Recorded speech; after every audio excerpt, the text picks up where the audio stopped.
Hello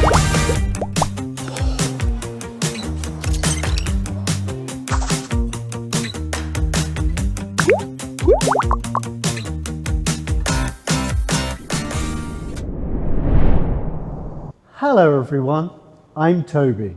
Today we're going to ride a magical pony to journey through 2,000 years of deserts and grasslands and see how it carried goods, merchants, envoys, and even entire civilizations.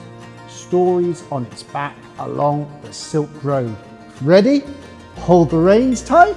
Let's go.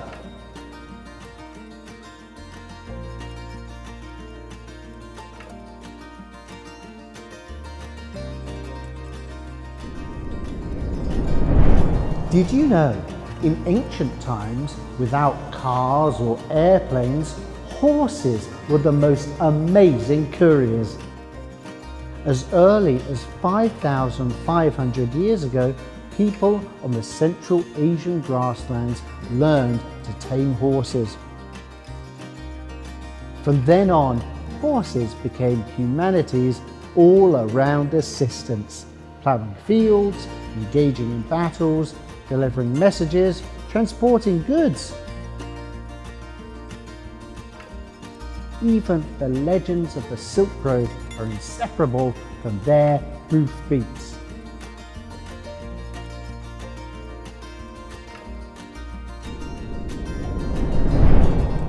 Moreover, the bond between humans and horses dates back even further to the Paleolithic era. The Lascaux cave paintings in France depict images of wild horses from about 17,000 years ago. These horses, outlined with mineral pigments, had strong bodies and galloping postures, like portraits left for our friends, witnessing that horses had already entered human life before the invention of writing. Picture strong horses carrying bundles of silk, exquisite porcelain, and fragrant tea. Departing from Chang'an in China, they cross deserts and mountains, and finally reach distant Rome. But what if they encountered dangerous bandits on the way? Don't worry, horses could also carry soldiers into battle to protect the caravan. So, without horses, the Silk Road might not have been passable at all. Next, I'm going to tell you a fascinating secret. In ancient people's eyes, horses were not just animals that could run. They could also fly. In the Assyrian culture of Mesopotamia, people carved winged horses, believing they could carry souls to meet the gods. In ancient Greek mythology, there was a white-winged horse named Pegasus. Where its hooves stepped, springs of inspiration would gush out. Poets who drank from them could write splendid poems. However, in China, our ancients' imagination of horses was more realistic, yet equally divine. For example, the Tang Dynasty famous painting Knight Shining White, now housed in the Metropolitan Museum of Art, depicts Emperor Xuanzong's favorite steed, Knight Shining White, tied to a hitching post. This white horse raises its head and neighs, with manes flying as if struggling to break free with its leaping hooves.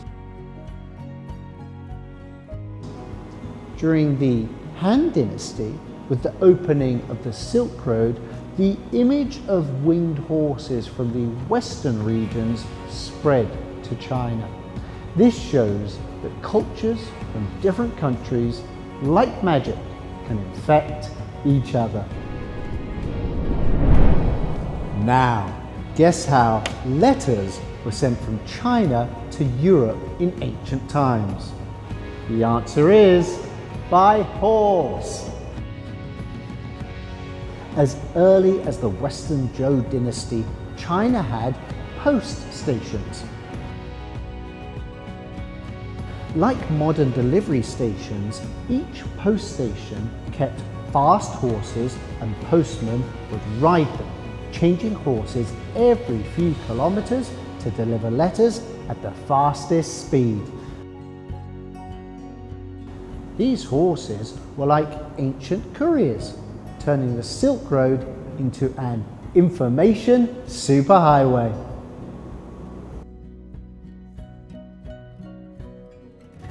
In ancient wars, horses were game changers.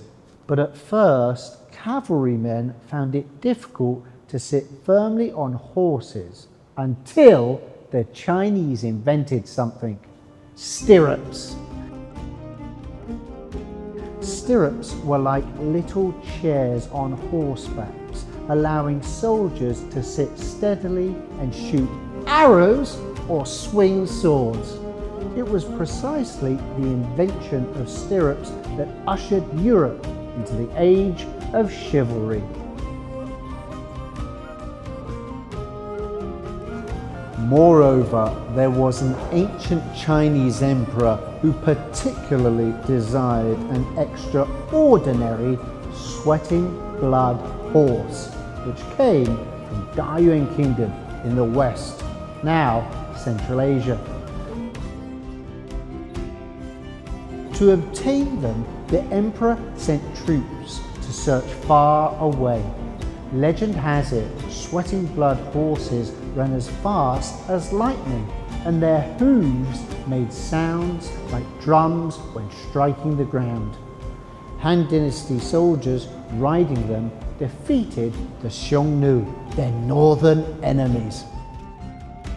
These magical horses from distant lands were star players on the Silk Road. Horses were not just labouring animals, they were also artistic horses. During the Tang Dynasty, the imperial palace kept hundreds of dancing horses. Whenever the emperor celebrated a birthday, these horses would wear splendid clothes and dance to music. How amazing is that?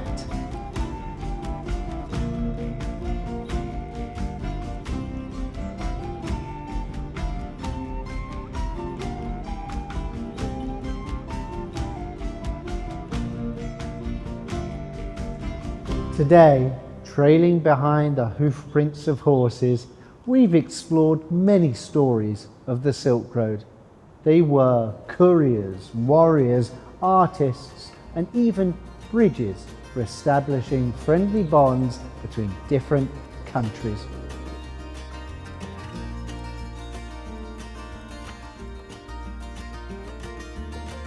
Although we now have trains and airplanes, these horses that once ran on the Silk Road will forever remain in history's photo album. Next time you see horses' statues or ancient paintings in a museum, remember, this little horse might have visited the markets of Samarkand, seen the lanterns of Chang'an, or even danced in palaces.